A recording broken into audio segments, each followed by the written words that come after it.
رمضان المبارک کا مہینہ ہے، عمومی طور پر نمازوں کا تذکرہ بھی ہوتا ہے، رمضان میں بھی غیر رمضان میں بھی، اور جب سے رمضان مبارک کا مہینہ آتا ہے روزے کا تذکرہ اور تراویح کا تذکرہ تو چل ہی رہا ہوتا ہے۔ لیکن اس روزے تراویح کے ساتھ ایک اسلام کا بنیادی رکن ایسا ہے کہ جس کے بارے میں ہم مسلمانوں میں کچھ کوتاہیاں، کچھ سستیاں ہوتی ہیں۔ نبی دو عالم صلی اللہ تعالی علیہ وآلہ وسلم نے ارشاد فرمایا کہ بنی الاسلام علی خمس، کہ اسلام کی بنیاد 5 چیزوں پر ہے۔ کتنی چیزوں پر ہے؟ 5 چیزوں پر ہے۔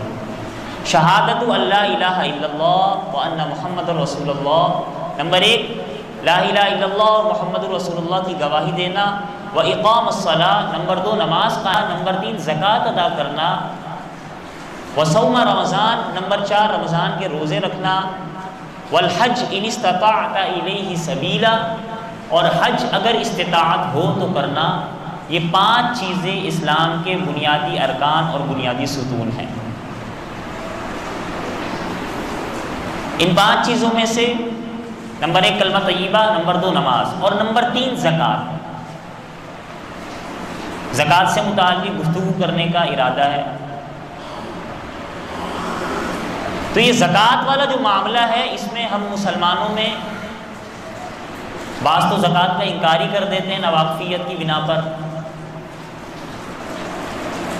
بعض زکوٰۃ مانتے ہیں لیکن توفیق ہونے کے باوجود، استطاعت ہونے کے باوجود ادا نہیں کرتے۔ یہ بھی کمی کوتاہی والی بات ہے، سستی والی بات ہے، محرومی والی بات ہے، کمی کوتاہی والی بات ہے، سستی والی بات ہے، محرومی والی بات ہے۔ بعض مانتے ہیں، ادا بھی کرتے ہیں، لیکن مسائل سے ناواقفیت ہونے کی بنا پر ادائیگی میں کچھ کمی کوتاہی ہو جاتی ہے۔ تو مسلمان کو اسلام کے بنیادی ارکان کے بنیادی مسائل سے واقفیت تو ضرور ہونی چاہیے۔ تو زکوٰۃ جس کا مطلب ہوتا ہے پاک کرنا، یعنی اپنے مال کو گندگی سے، نجاست سے، آلائش سے پاک کرنا، یہ اسلام کا بنیادی رکن ہے۔ اور حدیث مبارکہ جو میں نے آپ حضرات کے سامنے تلاوت کی، اس میں حضور علیہ الصلوۃ والسلام نے روزے کا ذکر بعد میں فرمایا ہے، زکوٰۃ کا ذکر پہلے فرمایا ہے۔ نماز کا تذکرہ، پھر اس کے بعد زکوٰۃ کا تذکرہ، پھر اس کے بعد روزے کا تذکرہ۔ اور اسی طرح فرضیت کے اعتبار سے، احکامات کے نزول کے اعتبار سے زکوٰۃ کا حکم پہلے آیا تھا اور روزے کا حکم بعد میں آیا تھا۔ زکوٰۃ سن 1 یا 2 ہجری میں زکوٰۃ کا حکم نازل ہوا، اور روزہ اس کے بعد یعنی 2 یا 3 ہجری میں روزے کا حکم نازل ہوا۔ اور پھر اگر ہم قرآن مجید فرقان حمید اٹھائیں تو بے شمار مقامات پر نماز کے ساتھ ساتھ اللہ تعالیٰ نے زکوٰۃ کا تذکرہ بھی فرمایا ہے۔ اقام الصلاۃ و ایتاء الزکاۃ، یقیمون الصلاۃ و یؤتون الزکاۃ، تقیمون الصلاۃ و تؤتون الزکاۃ۔ نماز کا تذکرہ، ساتھ میں زکوٰۃ کا تذکرہ کہ نماز قائم کرو اور زکوٰۃ ادا کرو۔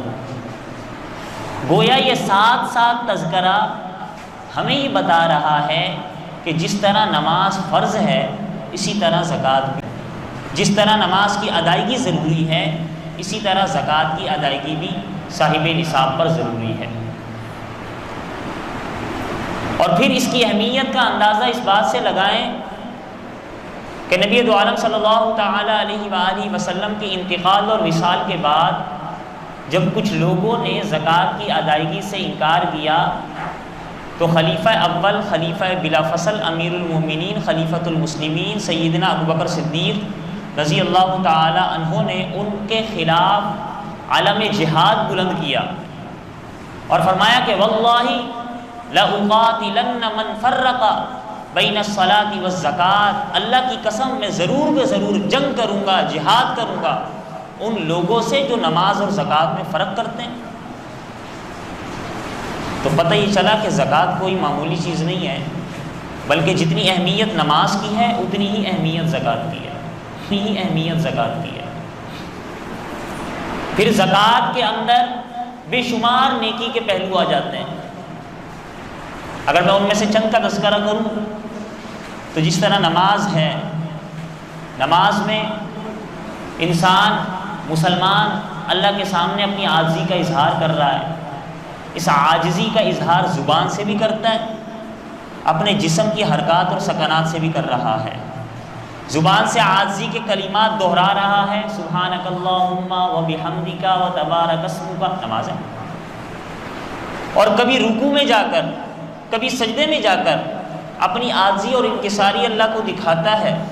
اسی طرح زکوٰۃ میں اللہ کے سامنے عاجزی اور انکساری دکھائی جاتی ہے، کس طریقے سے کہ اپنے مال کو اللہ کے سامنے اللہ کی راہ میں قربان کر کے انسان مسلمان اس بات کی طرح ہوتا ہے کہ یا اللہ میرا کچھ نہیں، مال تو نے ہی عطا کیا اور تیرے ہی حکم سے تیرے ہی راستے پہ میں قربان کر رہا ہوں، یہ میرا نہیں ہے، یہ تیرا ہے۔ یہ عاجزی ہے، یہ انکساری ہے کہ یا اللہ اس میں میرا کوئی کمال نہیں، عطا بھی آپ نے کیا اور حکم کی ادائیگی بھی آپ کے مطابق اور آپ کی شریعت کے مطابق میں کر رہا ہوں۔ یہ ہے عاجزی اور انکساری۔ نمبر 2، دوسرا نیکی کا پہلو یہ ہے کہ اللہ رب العزت کے جو بندے ہیں، مفلوق الحال بندے، فقیر بندے، مسکین بندے، ان کی خدمت ہو جاتی ہے، ان کی اعانت ہو جاتی ہے، مدد ہو جاتی ہے۔ الخلق عیال اللہ، مخلوق اللہ کا کنبہ ہے۔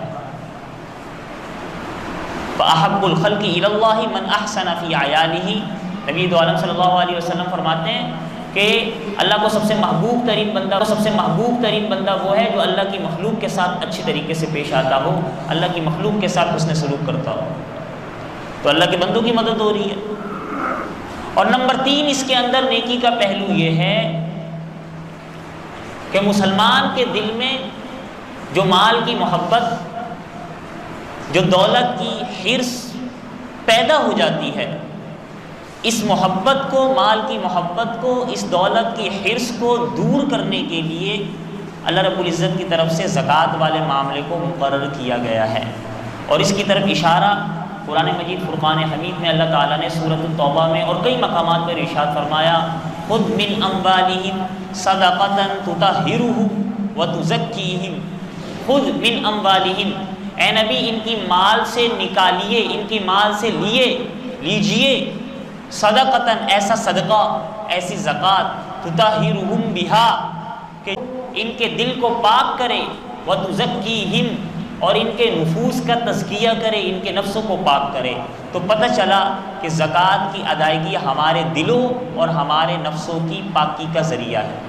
وَسَيُجَنَّبُهَا الْأَتْقَى الَّذِي يُؤْتِي مَالَهُ يَتَزَكَّى، سورۃ اللیل میں اللہ تعالیٰ ارشاد فرماتے ہیں وَسَيُجَنَّبُهَا الْأَتْقَى کہ اللہ تعالیٰ آتش جہنم سے اس شخص کو دور رکھیں گے، الذی یؤتی مالہ جو اپنے مال کو ادا کرتا ہوگا اللہ کی راہ میں، یتزکا اور ادائیگی کا مقصد یہ ہوگا کہ تزکیہ ہو جائے، میرا نفس پاک ہو جائے۔ یہ زکوٰۃ ہے۔ بے شمار مقامات پر قرآن مجید میں زکوٰۃ کا حکم ہے۔ حدیث مبارکہ کی طرف آئیں تو حضرت عبداللہ بن عمر رضی اللہ تعالیٰ عنہما سے روایت ہے کہ نبی دو عالم صلی اللہ علیہ وسلم نے ارشاد فرمایا کہ جو شخص اللہ اور اللہ کے رسول پر ایمان رکھتا ہے اسے چاہیے کہ وہ اپنی مال کی زکوٰۃ ادا کرے۔ گویا ایمان کے ساتھ زکوٰۃ کو لازم اور ملزوم قرار دے دیا گیا۔ اور ایک حدیث مبارکہ میں یہاں تک آتا ہے کہ نبی دو عالم صلی اللہ علیہ وسلم نے ارشاد فرمایا، مفہوم ہے کہ جب بندہ صدق کے دل کے ساتھ ایک کھجور بھی اللہ کے راستے میں خرچ کرتا ہے تو اللہ تعالیٰ اس بندے کی نیت کے مطابق اسے اپنی ہاتھ پر لیتے ہیں، جو اللہ کے شایان شان ہے اس کے مطابق اسے اللہ رب العزت اپنے ہاتھ میں لیتے ہیں اور اسے اس طریقے سے پالتے ہیں جس طریقے سے کوئی بندہ اپنے اونٹ کے بچے کو یا گھوڑے کے بچے کو پالتا ہے، اور پھر اللہ تعالیٰ اس کھجور کو احد پہاڑ یا اس سے بھی بڑا کر دیتے ہیں۔ اتنا زیادہ ثواب اللہ تعالیٰ اس زکوٰۃ، اس صدقہ، اس اللہ کے راہ میں خرچ کرنے والے کے لیے مقرر فرما دیتے ہیں۔ ما نقصت من المال صدقہ کہ مال سے صدقہ کرنے سے کچھ بھی کم نہیں ہوتی، کمی نہیں ہوتی۔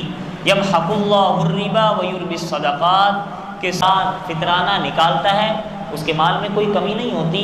بظاہر ہمیں نظر آ رہا ہوتا ہے کہ چند پیسے کم ہو گئے، لیکن اللہ تعالیٰ برکت اور سکون اس کے مال میں بہت عطا فرما دیتے ہیں۔ یہ تو ہے زکوٰۃ کے فضائل، میں نے آپ حضرات کے سامنے ذکر کیے، اس کا فلسفہ تھوڑا سا بیان کیا ہے۔